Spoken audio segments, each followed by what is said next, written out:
La presión arterial es la fuerza que ejerce la sangre contra la pared de las arterias.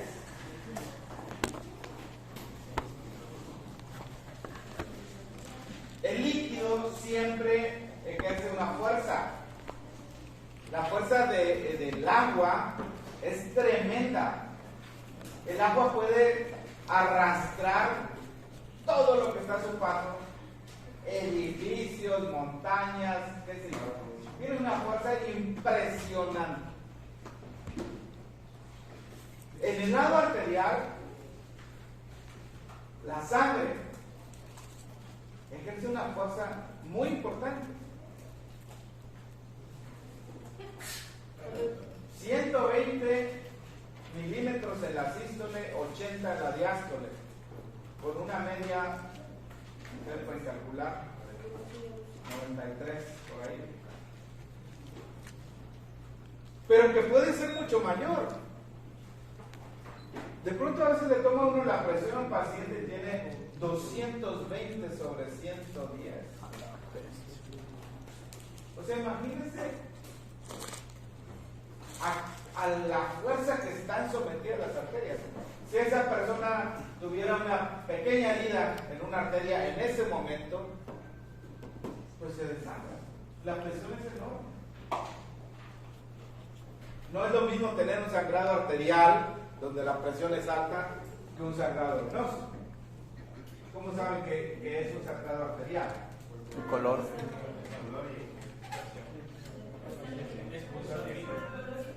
El chorro de sangre, ¿verdad? En una vena no tienes un chorro. Bueno, inicialmente, porque a medida que se fuga la sangre de la arteria, pues la presión va descendiendo y el chorro pues va disminuyendo. Así que la presión arterial, jóvenes, es una variable muy importante. La enfermedad más prevalente en los adultos es la hipertensión arterial. La mitad de la población adulta de X década para arriba tiene hipertensión arterial.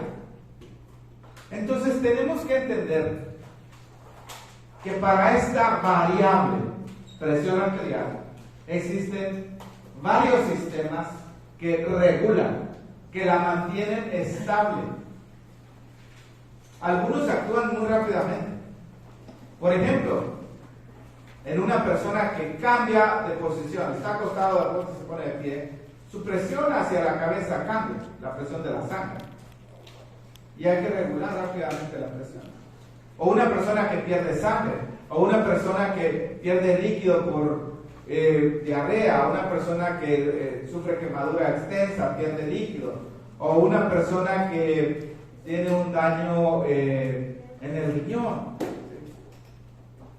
La presión va cambiando.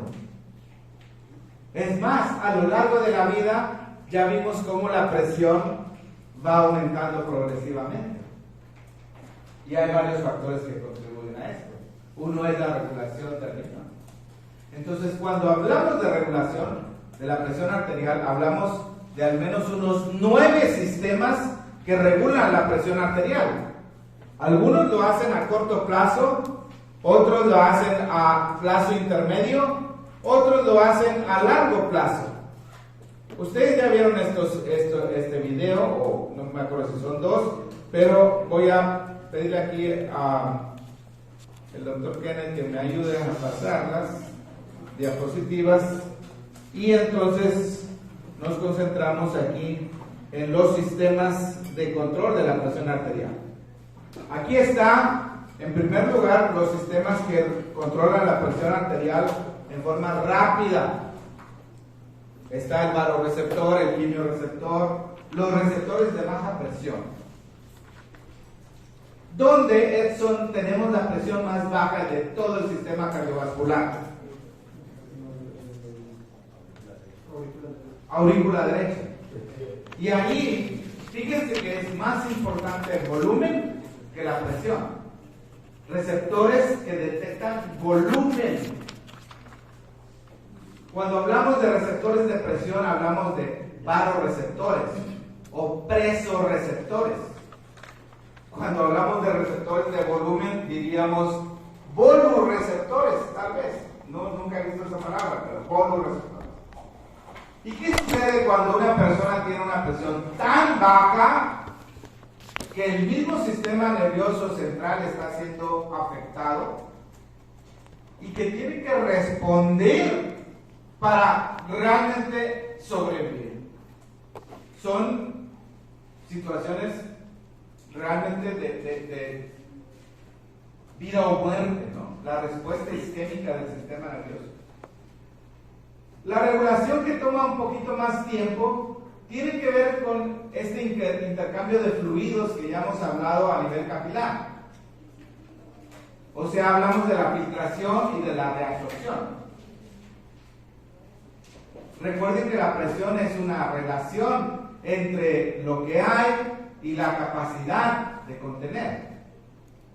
Si necesitas más líquido, a nivel de los capilares puedes disminuir la filtración o aumentar la reabsorción y tener un poco más de líquido en los vasos sanguíneos. Eso se llama desviación capilar de fluidos. También el músculo liso, especialmente en la microcirculación, arteriolas, metaarteriolas, puede ajustarse para ajustar la presión.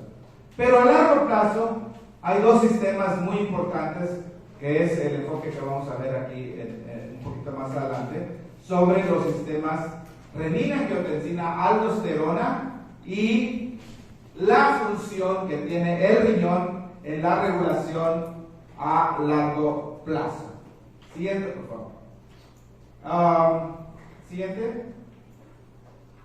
Esto, ¿ustedes ya vieron el sistema nervioso autónomo, neuro? ¿Están en eso?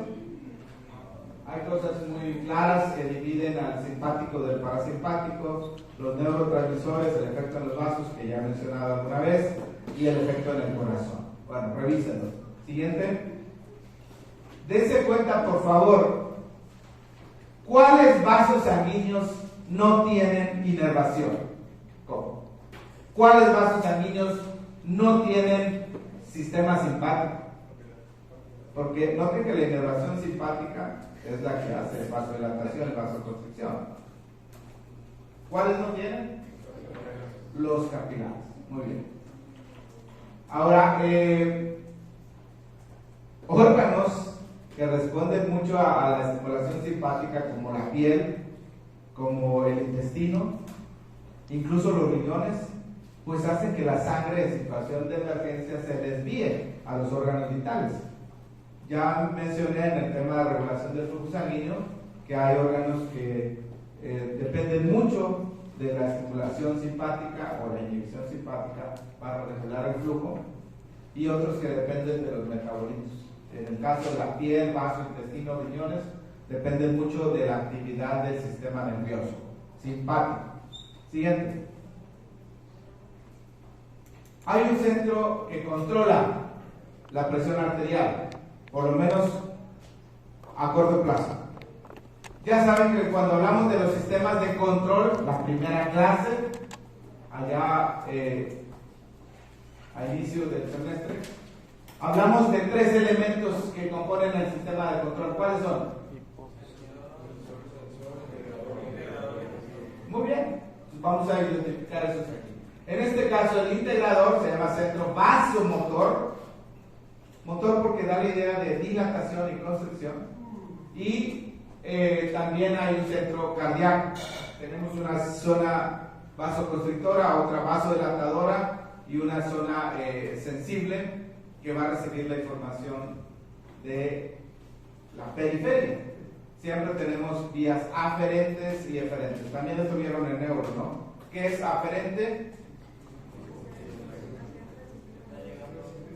Que está llegando. ¿Es motor o sensitivo? Y eferente, que está saliendo en dirección opuesta y es motor, ¿verdad? Muy bien, hay que tener bien claros estos conceptos. Siguiente. Siguiente, por favor. Ok. Un síncope vasovagal. Vasovagal. Vagal porque es del nervio vago. ¿Alguien de ustedes se ha desmayado? Ya les relaté ayer que me desmayé. Bueno, por lo menos recuerdo 2 ocasiones. Una vez en un sepelio, al estar al lado del féretro, un buen tiempo parado, la sangre toda se acumula en las extremidades inferiores, le uso el retorno venoso y me desmayé. Y otra vez acaba de donar sangre y me dice muy valiente, ay no, yo me paro, nada, desmayado, ¿no? Porque cuando dona sangre dona medio litro, ¿no? No. La donación de sangre sí alcancé a recostarme. La otra sí fue el golpe más rápido, pero no me lesioné, gracias a Dios. Entonces, en este síntoma, a lo mejor alguno de ustedes también se ha desmayado, ¿eh? Desvanecimiento provocado por emoción intensa, hay vasodilatación simpática. El músculo esquelético tiene receptores beta 2 en los vasos sanguíneos. ¿Cuál es el efecto de la estimulación beta 2 en los vasos sanguíneos? Vasodilatación. Y hay cardioinhibición, hay hipotensión, hay reducción del flujo sanguíneo cerebral, pérdida de conciencia. La gente se alarma, pero una persona que se desmaya, que no tiene ninguna otra cosa, ¿qué es lo que tienes que hacer? Uno, pues mantener la posición recumbente, acostado. No le vas a decir, ay, levántese, no pasó nada, ¿verdad? O sea, manténla acostada. Y también elevar los pies ¿para qué? Mejorar el retorno venoso, ¿verdad? Bueno, son cosas muy sencillas. Y la gente vuelve, sí, no pasa nada, no hay que darle una coca ni nada de eso. Siguiente. Ok, el control rápido. La presión arterial se puede duplicar en segundos o puede reducirse también en segundos. O sea, los cambios pueden ser muy rápidos y entonces hay que dar respuestas como constricción tanto arteriolar como venosa. Recuerden que cuando se constriñen las venas, el efecto es mandar más sangre hacia el corazón, aumentar el retorno venoso. También estimulación directa del corazón. Siguiente. Ok. Como sé que lo han visto con el doctor Adán Higuera, así muy rápido. Primer sistema, regulación rápida, varoreceptor. ¿Por qué se llama varoreceptor?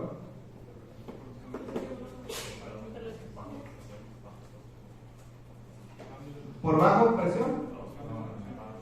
¿Cambios de presión? Sí, varo es de presión, pero, o sea, el componente sensitivo, el sensor, ¿dónde está?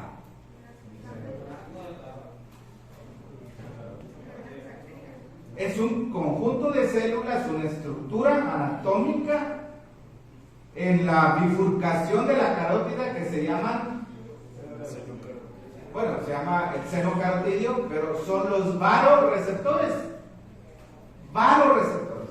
Por eso se llama sistema varoreceptor, porque el sensor que está en el seno carotidio responde a los cambios de presión. Específicamente, ¿a qué responde? ¿Al CO2?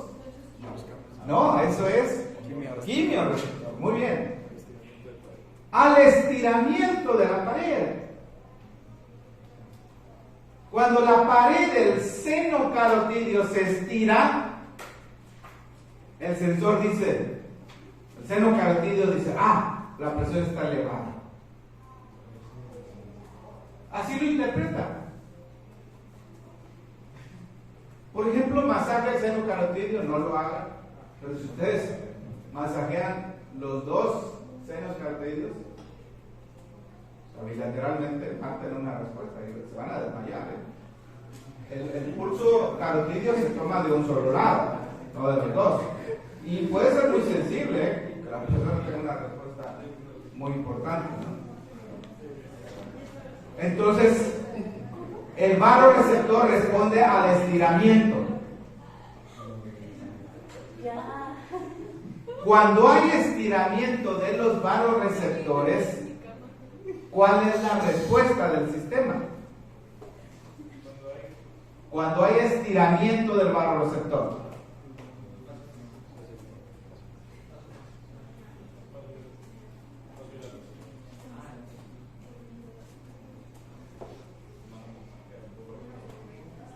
La respuesta es reducir la presión.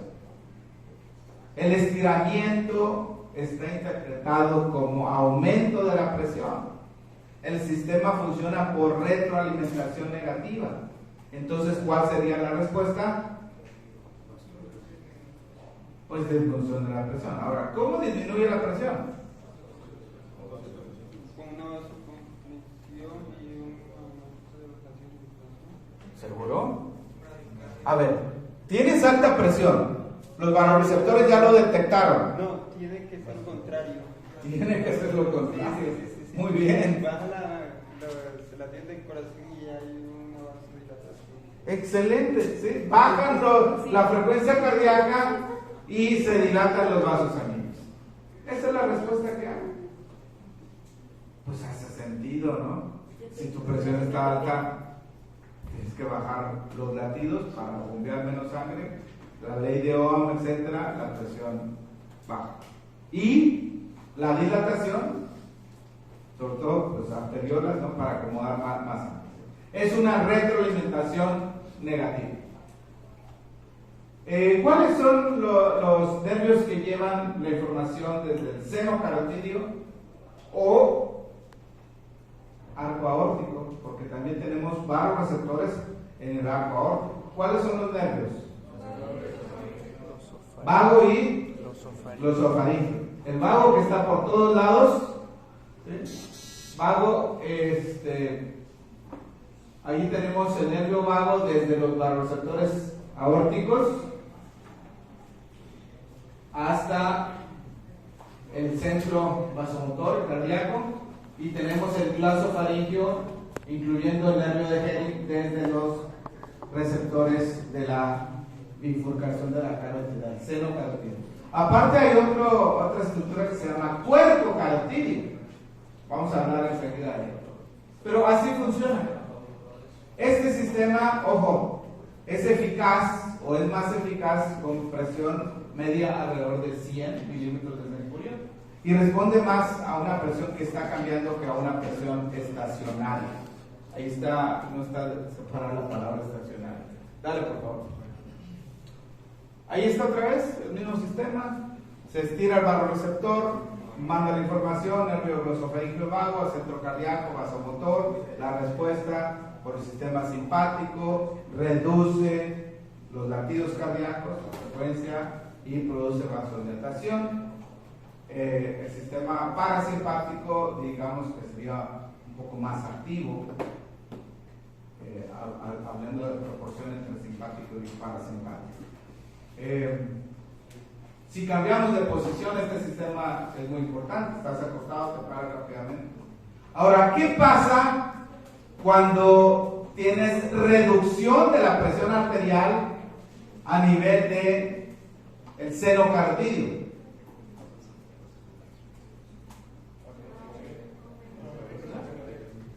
La respuesta va a ser lo contrario. Aumenta la frecuencia cardíaca y se produce vasoconstricción.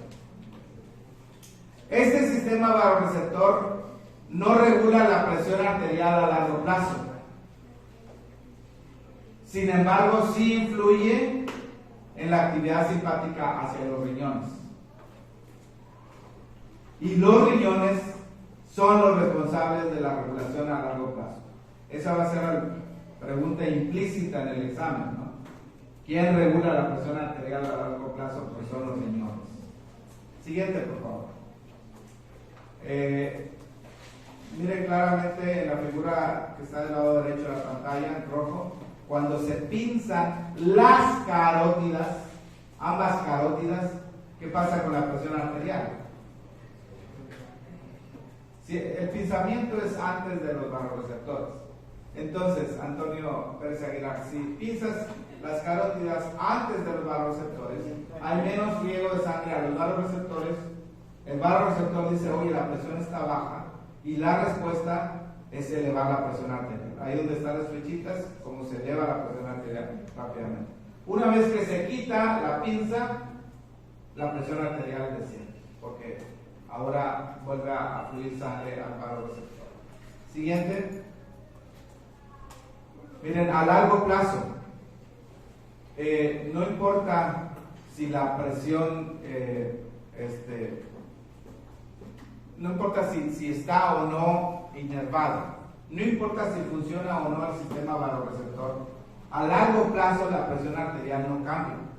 O sea, en otras palabras, jóvenes, que les quede bien claro, el sistema vasoreceptor no es para largo plazo. No es para largo plazo. Miren, ¿cómo interpretamos esta figura? En la parte de arriba tenemos un sistema vasoreceptor intacto. En la parte de abajo es un sistema vasoreceptor en el cual cortaron los nervios, esos que llevan la información. O sea, no está funcionando bien el sistema vasoreceptor. ¿En cuál de ellos hay más variación de la presión arterial a corto plazo? En el de arriba, en la figura de arriba, Valentina, la presión no varió mucho. Siempre hay variación. Siempre. Si algo es constante en nuestro cuerpo, es la variación. No hay algo que sea totalmente estático, que nunca cambie. La variación es la regla. Pero esa variación, en la figura que está arriba, está dentro de un rango. Porque el sistema vasoreceptor está funcionando. Para eso es. Para evitar que minuto a minuto tu presión esté en un momento bien arriba y en otro momento bien abajo. No, la mantiene en cierto rango. Pero si cortas los nervios, ¿qué pasa con la presión arterial? El vago y el glosofaríngeo. Mucho más variación, ¿no? De pronto están arriba, de pronto abajo, arriba, abajo. Pero la media, ojo, la media es la misma en ambos casos. O sea, a largo plazo no va a cambiar. La regulación a largo plazo, ¿cuál es el órgano involucrado? Los riñones. Riñón, sistema renina-angiotensina y riñón. Siguiente, por favor. Receptores de baja presión. ¿Dónde están los receptores de baja presión? ¿Dónde se localizan los receptores de baja presión? En la aurícula derecha. La izquierda también tiene baja presión, pero ahí cualquier cambio en el volumen va a hacer que la presión cambie. Recuerden que dijimos que ahí las unidades de medición de la presión arterial, de la presión sanguínea, son en centímetros de agua. Entonces, miren las flechas. ¿Qué te está indicando, Sayeli, las flechas ahí?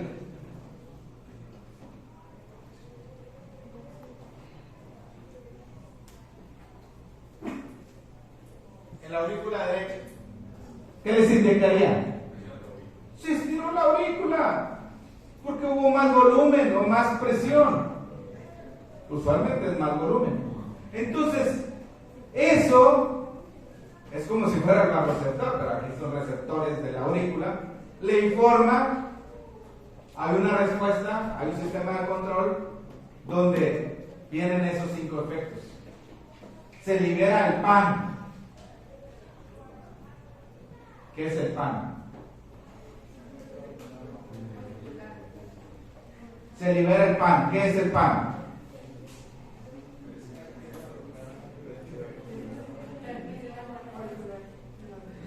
Natriurético. Es un péptido que lo que hace es sacar sodio. Natriurético.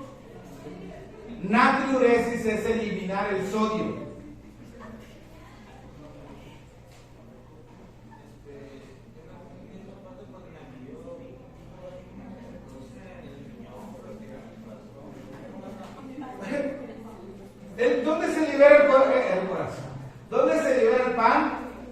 la panadería. ¿Dónde se libera el pan? En la aurícula derecha. A ver, hablando de hormonas, hay varias formas como actúan las hormonas: endocrino, parácrino, autócrino, glutacrino, etc. Una hormona que es producida en la tiroides, por ejemplo, actúa en otros lugares. Pues este es el caso del pan. ¿Quién produce el pan? El corazón. ¿Dónde actúa el pan? En los riñones. Son mensajeros. En otras palabras, el corazón es una glándula. La glándula cardíaca. Si alguien les dice, la glándula cardíaca, es correcto. Y no solamente produce pan, produce otras sustancias. Es más, prácticamente cualquier tejido, cualquier célula de nuestro cuerpo produce mensajeros químicos. El concepto de hormona hoy es muy amplio. No solamente se limita que a la tiroides y a la páncreas, etc. Bueno, pero ¿qué tiene que ver esto? Pues es el efecto, ¿sí?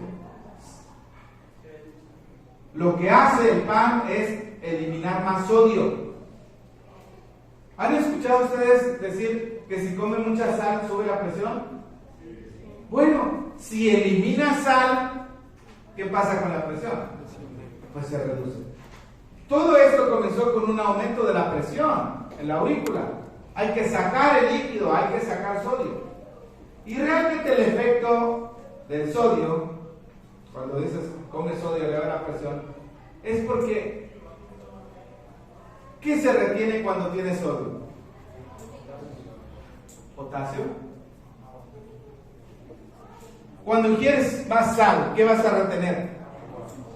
Si te comes unas palomitas saladas, ¿qué es el siguiente paso que vas a hacer? Tomar agua. El agua siempre va persiguiendo al sodio. Aquí en este caso es al revés. Esa hormona saca el sodio y en consecuencia, ¿qué también sale? ¿Qué sale? El agua. ¿Sí? Y cuando se pierde el líquido, la presión se reduce. Hay otros efectos que están mencionados ahí, no los voy a repetir, pero tienen que ver finalmente con reducir la presión arterial. Siguiente. La respuesta isquémica del sistema nervioso central. Miren, estos son la respuesta última ante una situación de vida o muerte.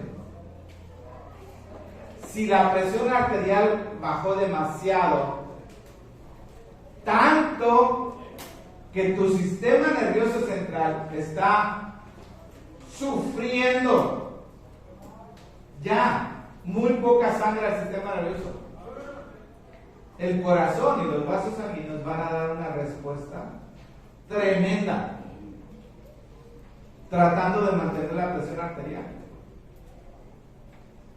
porque es un asunto de vida o muerte.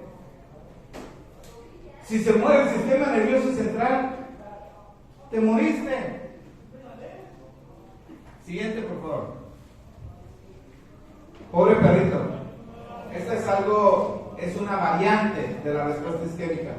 ¿Qué le han puesto aquí? Bueno, un tubo hacia los ventrículos laterales. Ustedes saben, hay espacios dentro de los hemisferios, ventrículos, ahí hay líquido. Entonces le están inyectando líquido externamente. ¿Qué pasa con la presión intracraneal? Va a aumentar. Y eso va a comprimir los vasos sanguíneos cerebrales. Un efecto de masa, un efecto de mucha presión externa, aprieta los vasos sanguíneos cerebrales y se reduce el flujo sanguíneo cerebral. Isquemia es reducción del flujo sanguíneo cerebral. ¿Cuál es la respuesta a la isquemia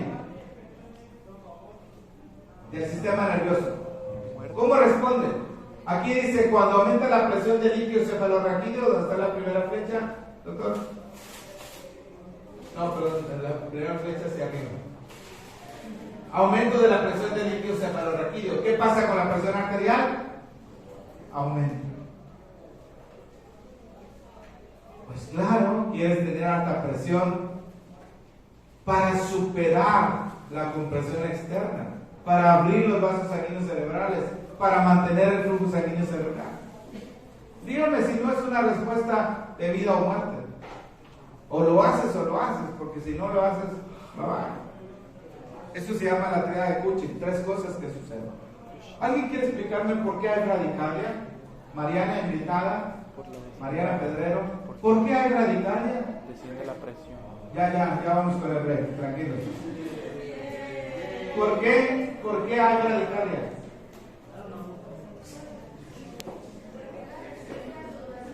Porque es la respuesta de los vasoreceptores. Muy bien, excelente. Es la respuesta de los vasoreceptores. Los vasoreceptores están allá, intactos. Subió la presión arterial, ¿qué van a hacer? Van a buscar bajarla, ¿no? Y una de las cosas va a ser bradicardia. Última, y nos vamos al receso. Regresamos con sistema renina-angiotensina después de 5 minutos de receso. 10.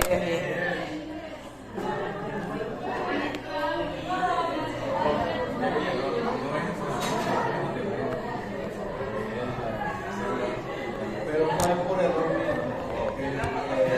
Yo di mala información. Recuerdo que ese error se ha perpetuado. Entonces, ¿pueden cerrar la puerta ahí, por favor? Yo sé que faltan 2 minutos, pero ya quiero comenzar. Pues ya están aquí. Están sin hacer nada. Por eso es break.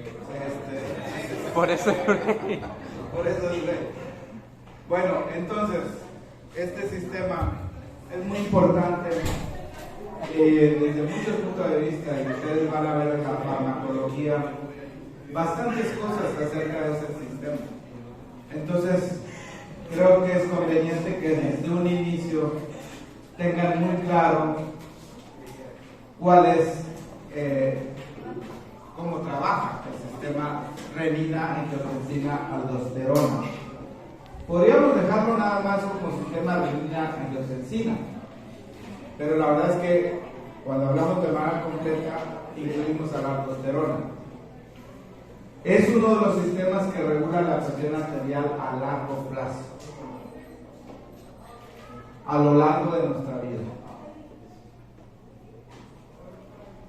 ¿Cuántos tienen un familiar, papá, mamá, tío, tía, que toma medicamento para alta presión? Podría decir que todos. Los que no levantaron la mano tal vez ni se han fijado. Su abuela, sí. Entre más edad, más probabilidad. Les dije hace un momento, ¿no? 40%, 50% de la población adulta padece hipertensión arterial. ¿Cómo no va a ser importante el tema? Entonces, vamos a ver aquí la participación de varios órganos, de varias células, de varias sustancias, entre hormonas y enzimas. Ashley, si coman, listo, por favor. Entonces, palomitas saladas, eso. Ok. A ver, ya son las 12 por 1 minuto. Ok, ahora es correcto. Vamos a ver la participación del hígado, la participación de los riñones, la participación de los pulmones, de la glándula suprarrenal. Por lo menos esas 3 órganos. 4 órganos. Vamos a hablar, estos son órganos. Vamos a hablar de angiotensinógeno. Vamos a hablar de angiotensina 1, de angiotensina 2, de la renina, de la ECA, de la ADH quizás no, pero de la aldosterona. Entonces, renina, ECA y aldosterona. Por lo menos de estas 6 sustancias. 2 de ellas son enzimas. Las voy a marcar. Renina y ECA. Por favor, si en algún lugar leen ustedes la hormona renina, tienen que entender el contexto de lo que está escribiendo este autor. Porque los libros también tienen errores. La renina no es una hormona. La renina es una enzima. ¿Y qué diferencia hay entre una hormona y una enzima?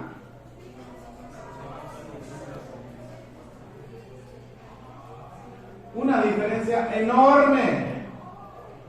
Nada que ver una cosa con otra. Una enzima, ustedes aprendieron en bioquímica, es un catalizador biológico. ¿Qué pasa en tus compañeros también?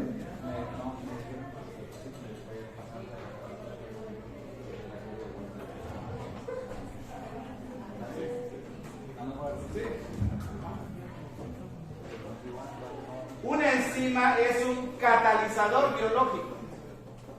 Acelera la reacción. En cambio, una hormona es un mensajero químico. Porta información.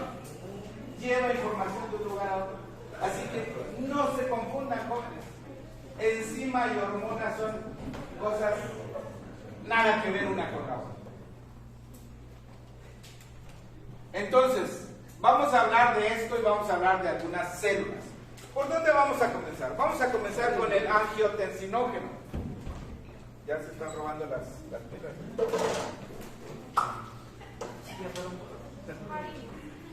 A ver. ¿Qué dice abajo de renina? ECA. Y abajo de ECA dice aldosterona. Por eso estoy pidiendo nuevos marcadores, porque ya casi no tiene. Entonces, vamos a comenzar con angiotensinógeno. Y quiero por favor que hagan el mismo esquema que yo voy a hacer, porque se lo tienen que saber de memoria. No son muchos los pasos. Y facilita muchísimo el aprendizaje cuando ustedes tienen el esqueleto. Angiotensinógeno se convierte en angiotensina 1. La angiotensina 1 se convierte en angiotensina 2.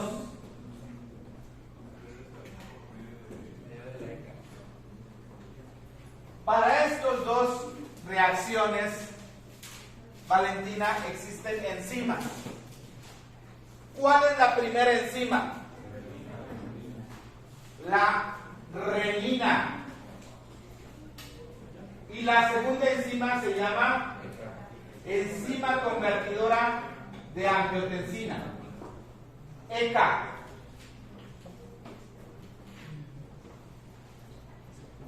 ¿Dónde ponemos a la aldosterona?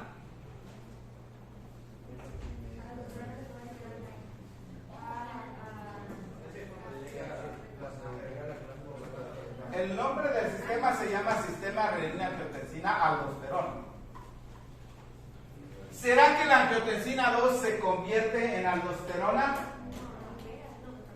No.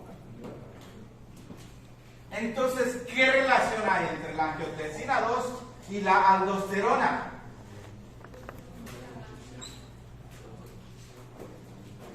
Bueno, ahorita vamos a ver qué hace la angiotensina 2.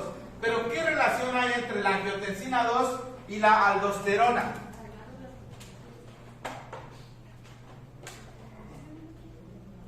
¿Entre quién y quién? Angiotensina 2 y la aldosterona.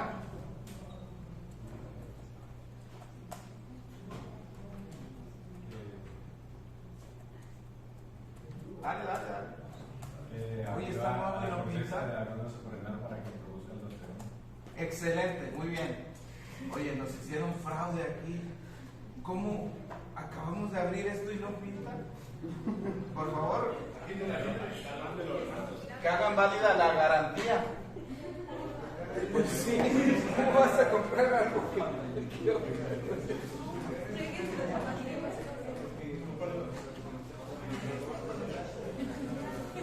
A ver, perdón. Tú dices que sucede esto. Noten que estoy poniendo una línea discontinua. La angiotensina 2 estimula la liberación de aldosterona. Aldosterona. No es que se convierta en aldosterona.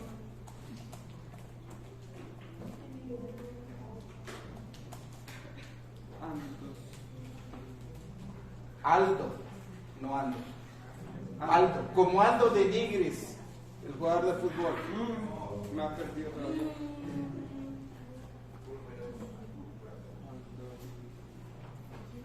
Eso es todo lo que tienen que saber.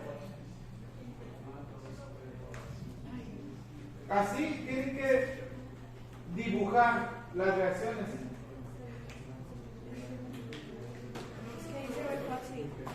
Aquí se ve fácil, en el examen se debe ver igual. Peor.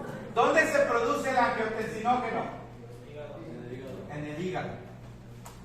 ¿Dónde se produce la conversión de angiotensinógeno en angiotensina 1? En la sangre. Porque la renina es liberada por el riñón hacia la sangre. Entonces, necesitamos poner dónde se produce cada uno de ellos. Por eso quería el color verde. ¿Tú tienes verde? Muy bien, excelente. No venías preparada. Pero, entonces, ayúdenme por favor. Si es para hígado. Produce angiotensinógeno. ¿Renina dónde? Riñones. ¿Dónde ocurre la conversión de angiotensinógeno en angiotensina 1? En la sangre. ¿Dónde ocurre la conversión de angiotensina 1 en angiotensina 2? También en la sangre. Especialmente ¿en cuál tejido? En el endotelio de los vasos sanguíneos pulmonares. En los pulmones se produce la ECA. No es el único lugar, pero especialmente cuando hablamos de este sistema enfocamos la producción.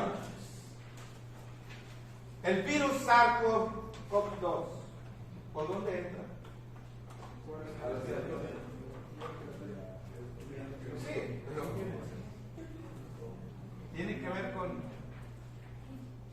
algo de esto. A ver, ¿qué tiene que ver con la ECA? Ok, receptor. Ahora vamos a hablar de los receptores. Entonces, especialmente en los pulmones eso ocurre. ¿Dónde se produce la aldosterona? Glándulas suprarrenales. Ahí está, todo lo que puse en aquella lista está acá. Las sustancias, 1, 2, 3, 4, 5 y 6. Los órganos, 4. Ahí está. Ahora, dos cosas más antes de terminar el tema, que es corto, pero hay mucho que preguntar. Número 1. ¿Qué hace la angiotensina 2? El efecto más rápido es el que están mencionando por acá. Vasoconstricción. Vasoconstricción. Pero no es lo único. La angiotensina 2 también libera aldosterona. El segundo efecto. Entonces vamos a poner aquí 5 efectos. 1, 2, 3, 4 y 5. Angiotensina 2 es vasoconstrictor.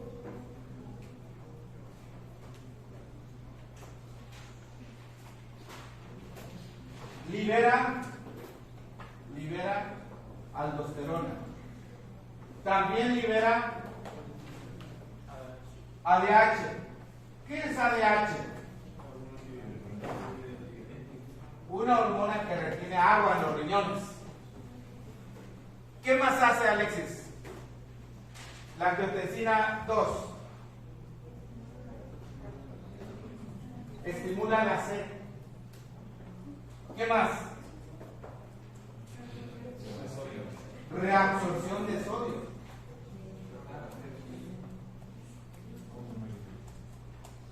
A nivel renal, reabsorción renal de sodio. Reabsorción renal de sodio. Si ustedes ven, todos estos efectos tienen como propósito elevar la presión arterial. La vasoconstricción, la aldosterona, ahorita vamos a ver los efectos de la aldosterona, retener agua, tomar más agua, reabsorber sodio en el riñón, finalmente van a hacer que la presión arterial se eleve. La aldosterona hace tres cosas: 1, 2 y 3. ¿Cuáles son? Primera, reabsorción renal de sodio. Bueno, las tres cosas son en el riñón, aunque también actúa en otros lugares. Segunda, secreción de potasio. Y la tercera, secreción de protones, iones hidrogeniones, que tienen que ver con el pH. Entonces, aquí viene lo importante, lo que va a venir en el examen, lo que tienen que razonar. Aprenderse el esquema no es suficiente. Si yo les digo, este paciente está utilizando un medicamento que se llama captopril,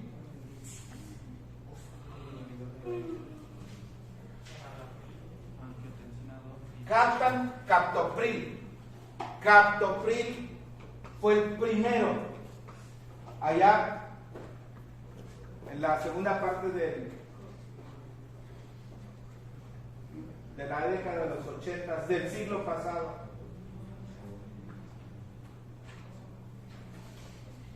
Los profesores nos decían captopril, nuevo medicamento. ¡Wow! Nuevo medicamento. Hoy en día ya ni se usa porque tiene efectos colaterales de tos y otras cosas. Bueno, sí se usa en algunos lugares todavía, ¿no? Quizás.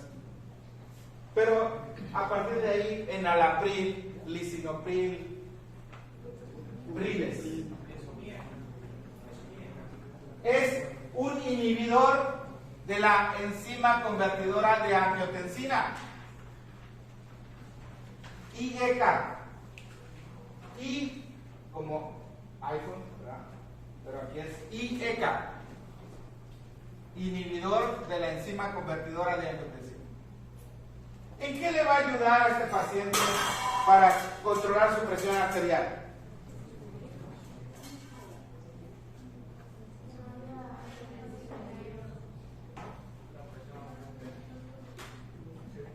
Elielomar Gómez Terrazas. ¿En qué le va a ayudar?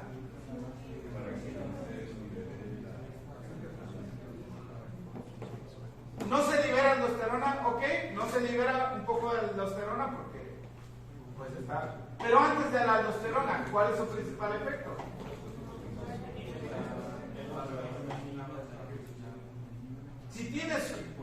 Si utilizas en un paciente captopril, enalapril, etc., la presión arterial va a bajar, porque no vas a tener angiotensina 2, no vas a tener vasoconstricción, aldosterona, etc. Captopril es un medicamento que se utiliza para los pacientes hipertensos. ¿Cuál es la primera opción de tratamiento de hipertensión? Sal. ¿Qué más? Todo lo que tenga que ver con el estilo de vida. Muy bien. Eso funciona incluso mejor que los medicamentos. Pero si hay que usar fármacos en algún momento, hay que saber cómo actúan. Y ojo, todos van a tener efectos colaterales. Hay otro grupo de medicamentos que se llaman ARA2. ARA2. Vinieron después. No sé, 20 años tal vez. Telmisartán. Bueno, el primero creo que se llamaba Losartán. Telmisartán, Valsartán, todos esos. ¿Qué significa ARA2? Vela. Antagonista del receptor, repítelo.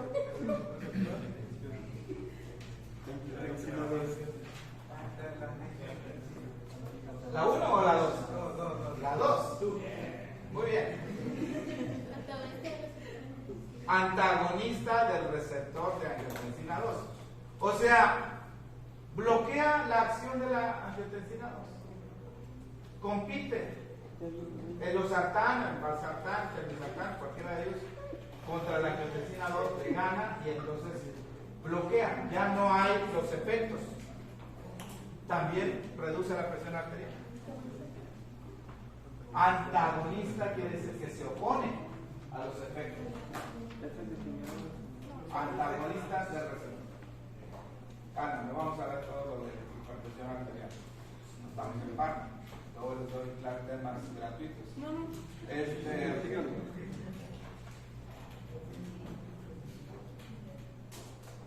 Imagínense un paciente que tiene un tumor en la corteza suprarrenal que produzca mucha aldosterona.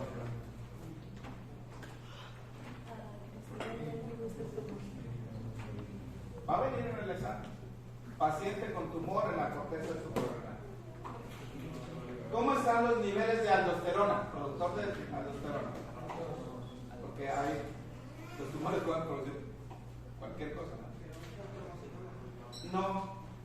Corteza es una cosa, médula es otra. ¿Ok? Corteza suprarrenal. En la corteza suprarrenal. Qué bueno que lo mencionas porque vamos a ser más específicos. Aquí, corteza. La glándula tiene una parte superficial que es corteza y una parte más interna que es médula. No vamos a hablar de la médula por ahora. Entonces, paciente con tumor de la corteza suprarrenal. Hiperaldosteronismo. O sea, ¿mucha qué? Aldosterona. ¿Qué va a pasar con su presión arterial? Va a tener la presión muy alta. Muy bien. ¿Le darías un inhibidor de la ECA al paciente para bajar esa presión? ¿Sí? ¿En qué te ayudaría?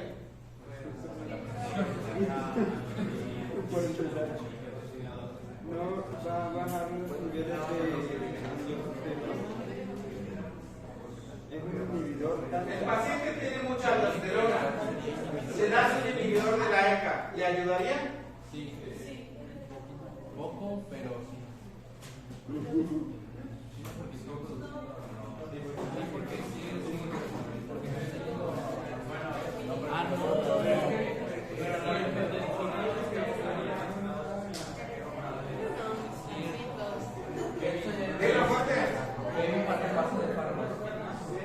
Ahí está. ¡Que no! ¡Que no! No le va a ayudar. ¿Por qué no le va a ayudar? Porque el problema está más allá de la angiotensina. El problema está en la corteza.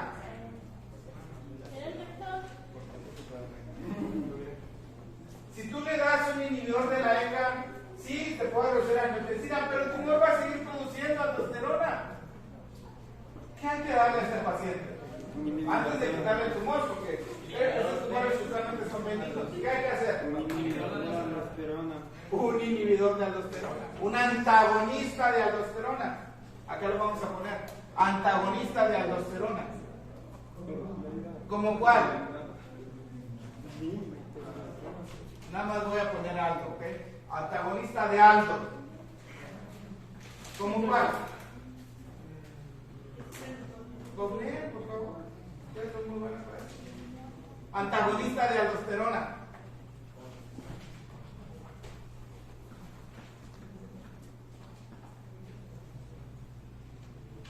Espironolactona.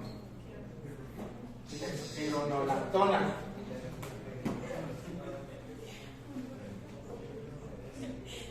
¿Dónde se produce la renina? Específicamente.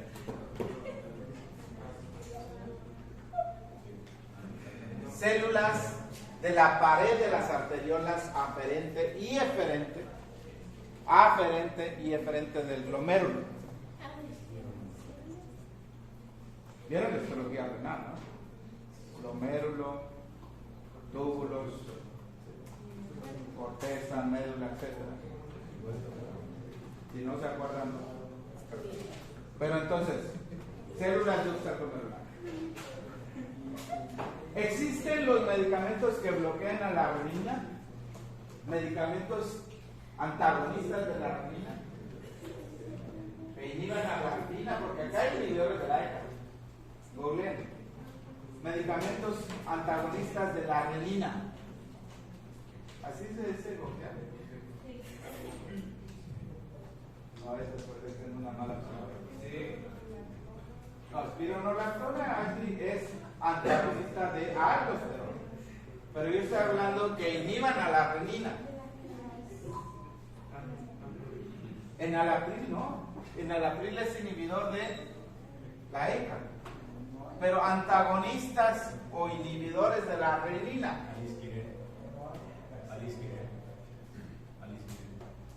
¿Y qué tanto se usan?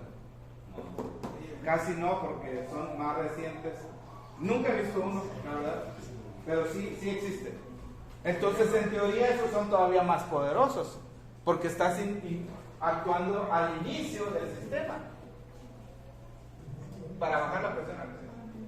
Pero vamos a decir que hay un paciente que tiene ahora un tumor en el riñón, células juxtaglomerulares, que produzca renina.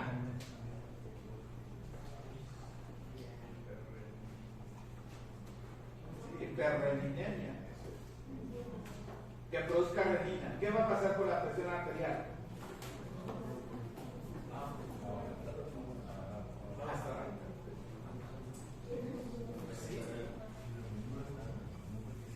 Si hay mucha renina, hay mucha angiotensina 1, mucha angiotensina 2, sube la presión arterial.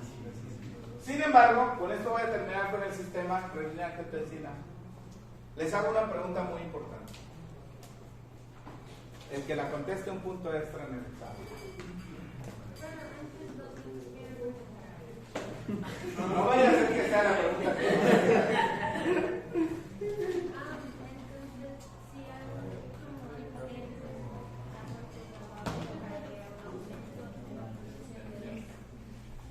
tumor en la corteza.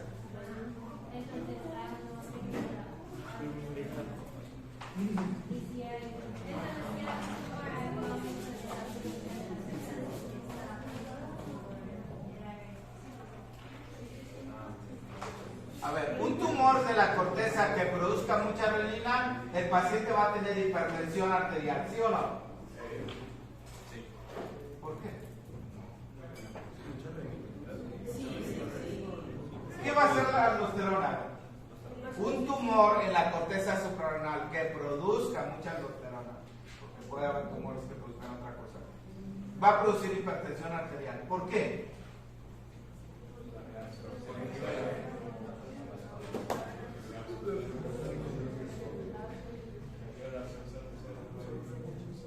¿Quién va detrás del sodio? Si retienes sodio en el riñón, tu presión se eleva.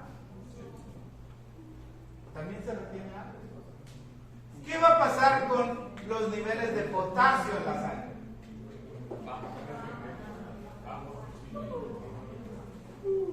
Entonces, ¿cómo va a estar el potencial de la membrana? Si hay hipopotasemia.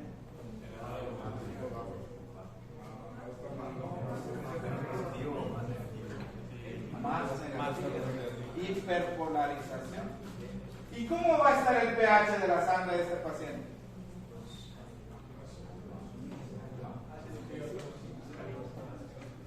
¿Por qué ácido? Sí, va a secretar hidrógeno ¿hacia dónde? Hacia la sangre, ¿no?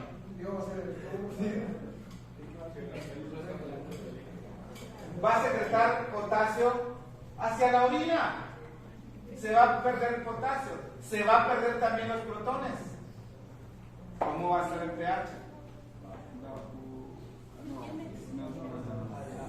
Carpio y compañía. El pH va a estar alto, va a tener alcalosis. Las tres cosas que van a venir en el caso del examen: hipertensión, hipopotasemia y alcalosis.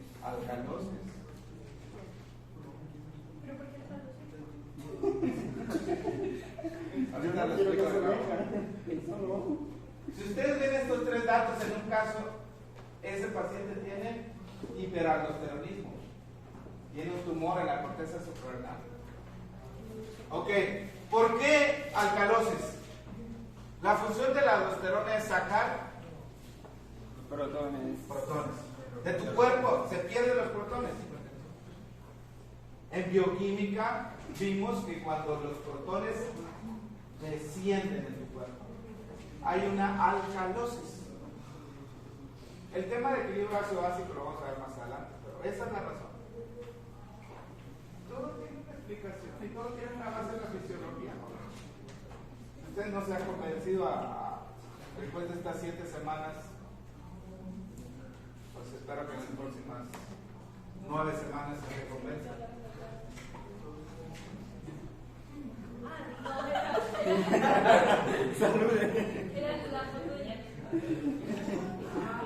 Rodríguez.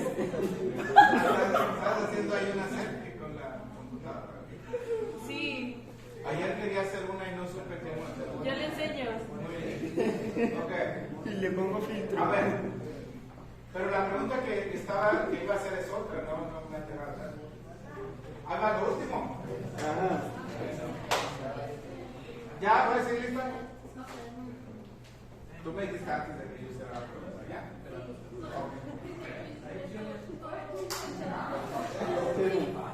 No hay opciones. Tiene. Nos van a hacer una pregunta. Imagínate que los pacientes.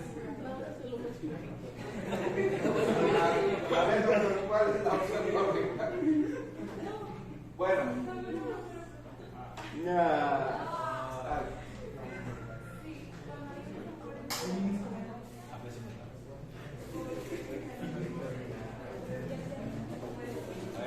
Cuando hay un tumor en la corteza, la producción espontánea, no controlada de la aldosterona hace que se produzca todo esto. Mucho sodio, aumenta la presión, poco potasio, hipopotasemia, pocos protones y alcalosis. Pero esto de aquí no influye, al menos directamente no influye acá.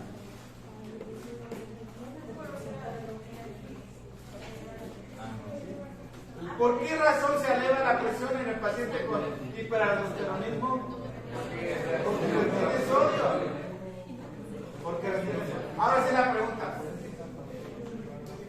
Es pregunta de punto de examen. ¿Qué cosa? Pregunta de punto de examen. ¿Cuál es el estímulo, Laura? No. La oportunidad. ¿Cuál es el estímulo que activa el sistema renina-angiotensina? Una hipotensión. Muy bien. Tú sí estás viendo los videos y estudiando el doble al trinco. ¿Tú también ibas a decir? Yo también iba a decir eso. Yo también iba a decir eso. Sí. ¿Y luego? Es que él lanzó la mano muy rápido. Dale chance. El estímulo para activar el sistema es hipotensión arterial. Hipotensión arterial. También la hipovolemia. Muy bien. Hipovolemia también. Porque cuando tienes bajo volumen baja la presión. Entiendan, el sistema nos protege. Bueno, todo nuestro cuerpo nos protege. Si la presión baja, el sistema se activa. Por alguna razón el paciente puede tener una actividad elevada, ¿no? Por ejemplo, por eso funciona el captopril ahí. O si nada más la parte de la aldosterona produciendo mucha aldosterona. Pero es muy importante que entiendan que la hipotensión o la hipovolemia produce la liberación de renina. La renina actúa en el angiotensinógeno, bla, bla, bla, bla, bla. Los estímulos para producir renina son hipotensión arterial e hipovolemia.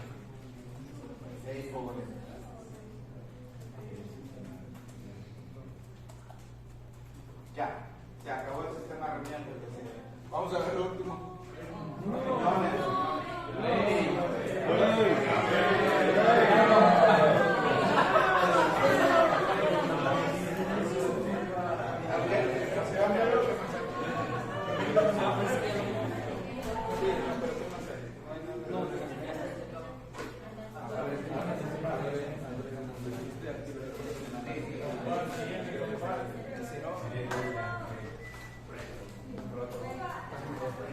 Fuga.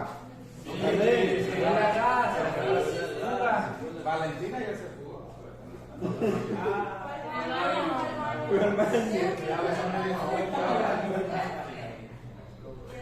¿Todos hermanos?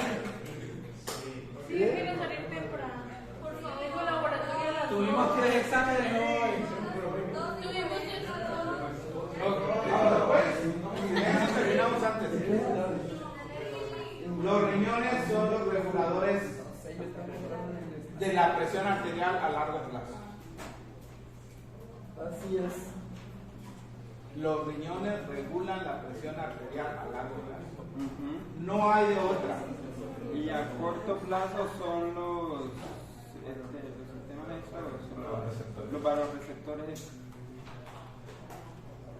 La presión es algo muy importante, el profesor les decía. Entonces, ¿cómo hacen los riñones para regular la presión arterial a largo plazo? Una de las cosas es todo esto que vimos, porque participan aquí.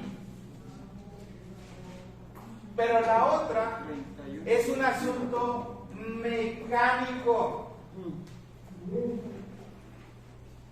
¿Qué digan?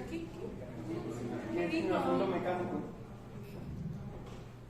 ¿Cómo le hacen los riñones para regular la presión arterial a largo plazo? Un asunto es el sistema renina-angiotensina-aldosterona. El riñón participa aquí. Pero lo otro, la forma como lo hace es un asunto mecánico.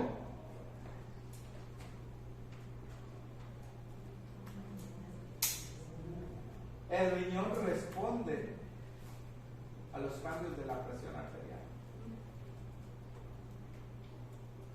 El riñón es un filtro que filtra ahí todo el plasma de nuestro cuerpo. Cuando hay mucha presión de la sangre,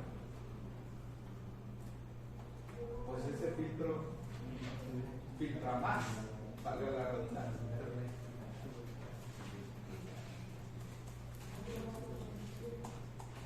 ¿Qué necesitan ustedes para que en un filtro haya más filtrado?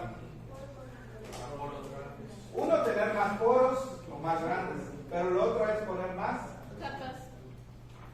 presión. Ay, está bien también. ¿Entiendes? Los riñones trabajan a base de presión. ¿Cuáles son los datos clínicos de un paciente en estado de shock hipovolémico? Ya los vieron en primeros auxilios.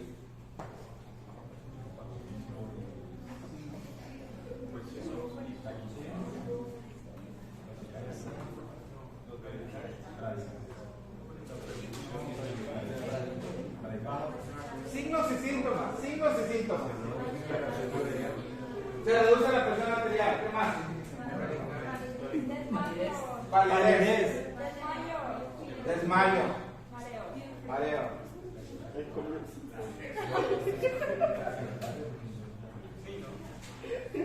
¿Es todo? ¿Cómo está el pulso? Bajo. Débil y rápido. Débil y rápido. Piel fría. Pálida. ¿Cómo está la producción de orina?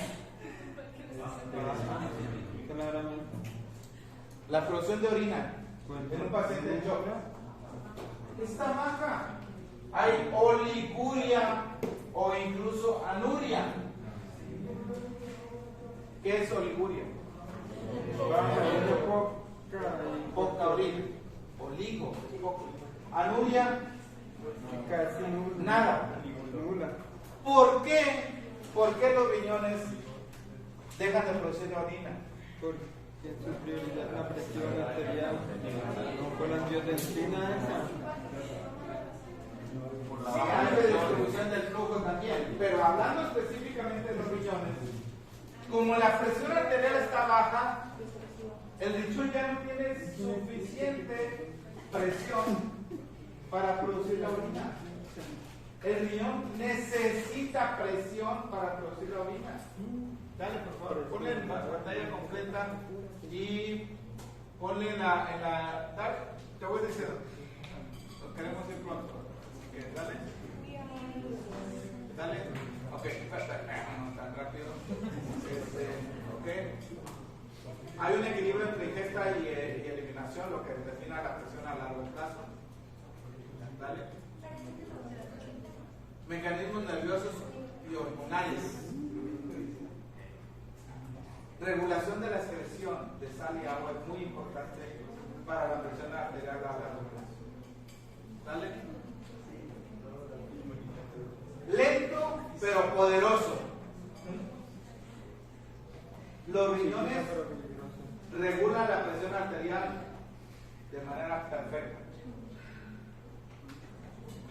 Invariablemente, si tu riñón no funciona, la presión arterial aumenta.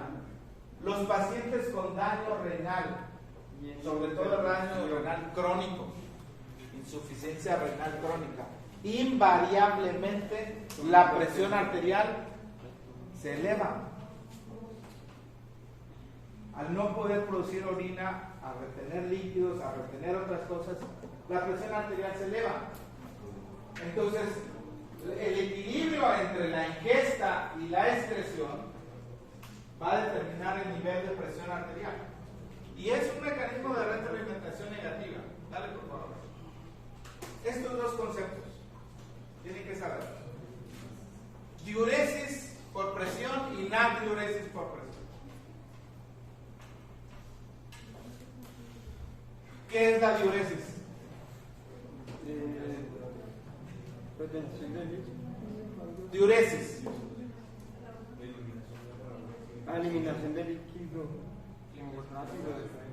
La producción de pipí. La próxima vez que quieran ir al baño digan, quiero ir a hacer una diuresis. Muy bien, gracias. Diuresis es la producción de, bueno, ahí dice agua, pero pues la mayor parte de la orina es agua, ¿no? ¿Y natriuresis qué es?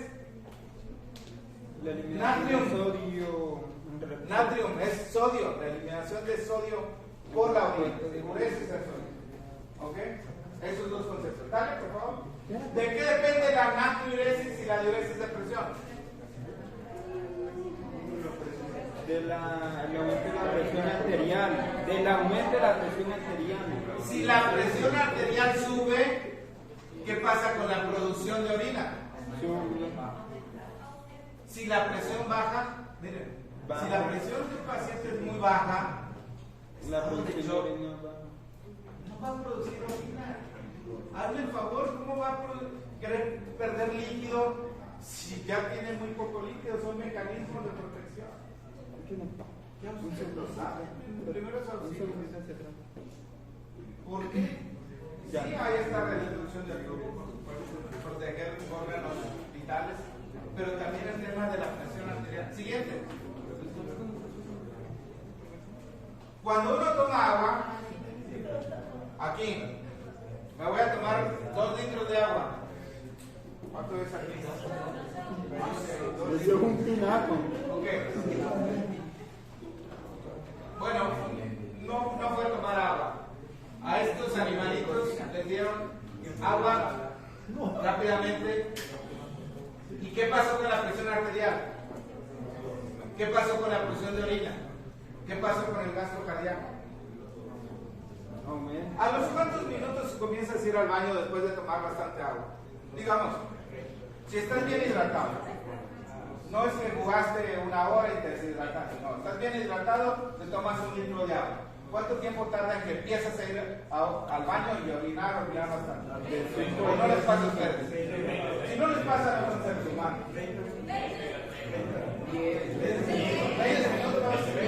De 5 a 10. Claro, a lo que vinimos.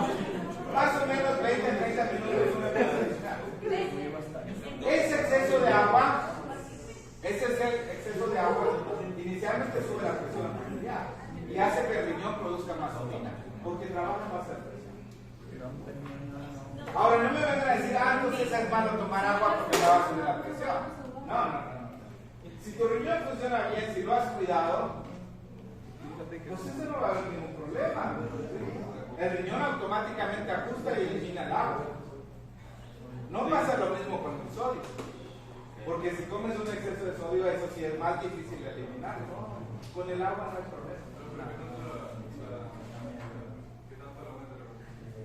Pues aquí, ¿cuánto aumentó la presión arterial? Imagínate.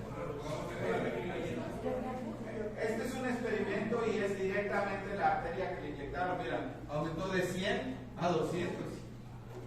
Experimento en animales. Una infusión muy rápida. Si está en la vejiga, eso ya es líquido que está fuera. Hablamos de líquido en los vasos sanguíneos. ¿Ok? Siguiente. Ya quiero terminar. Con esto termino. Hay un punto de equilibrio. Hay un punto de equilibrio entre la ingesta y la eliminación. Ese punto de equilibrio es el que determina la presión que tú tienes a largo plazo. Punto de equilibrio entre ingesta y excreción.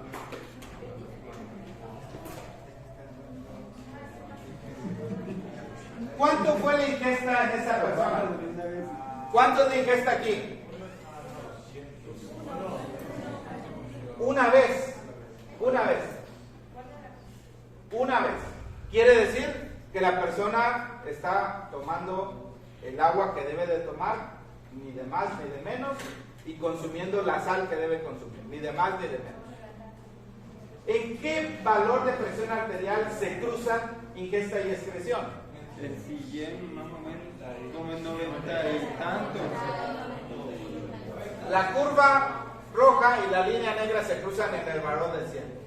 El punto donde se cruzan va a determinar la presión arterial. Pero ¿qué pasa si los riñones no funcionan? ¿Hacia dónde se va la curva?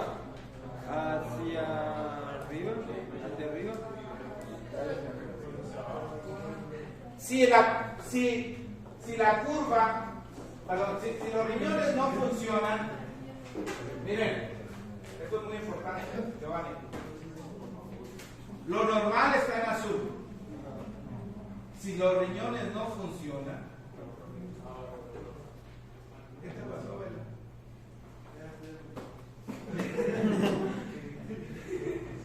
La curva se desvía a la derecha. La curva. Lo azul es lo normal y lo rojo es un riñón que no funciona bien. ¿Qué pasa con el punto de equilibrio?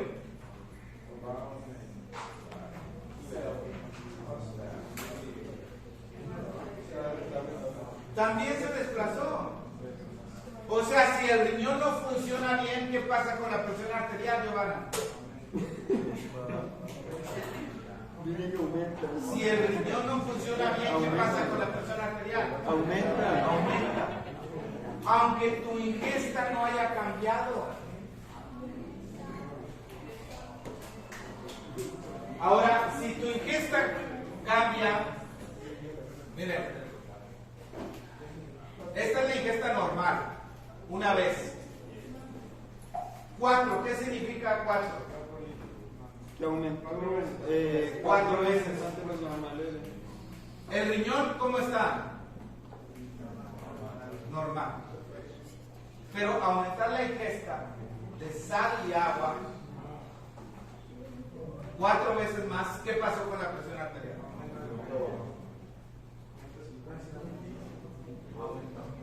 El punto de equilibrio aumentó. Regrésate. Ahora sí con esta termino, como dirían los perfiles. Ya se acabó. Es que había una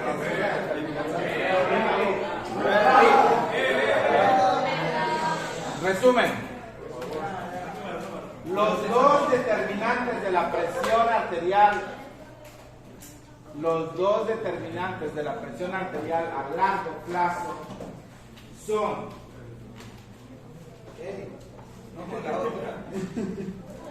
el grado de desviación de la curva de función renal. El grado de desviación de la curva de función renal. Si está entre más desviada a la derecha, más elevada la presión. Eso tiene que ver con la eliminación. ¿Y el otro determinante cuál es? El nivel de ingesta de sal y agua. Nivel de ingesta de sal. Nos vemos el viernes a las 7.